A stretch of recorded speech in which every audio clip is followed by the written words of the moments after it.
Apollo में आके अभी बहुत ही अच्छी ट्रीटमेंट मिली है डॉक्टर राशि गुप्ता मैडम के। मैं अपने बेटे के ट्रीटमेंट के लिए यहाँ पे आया था।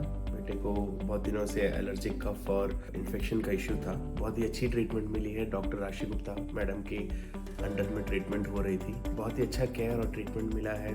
Hospital extremely neat and clean है। जो स्टाफ्स हैं, नर्सिंग स्टाफ्स हैं, बहुत ही वेल ट्रेन्ड है केयर करने के लिए। Was taken well care of, so extremely happy with the treatment that we received in Apollo hospital.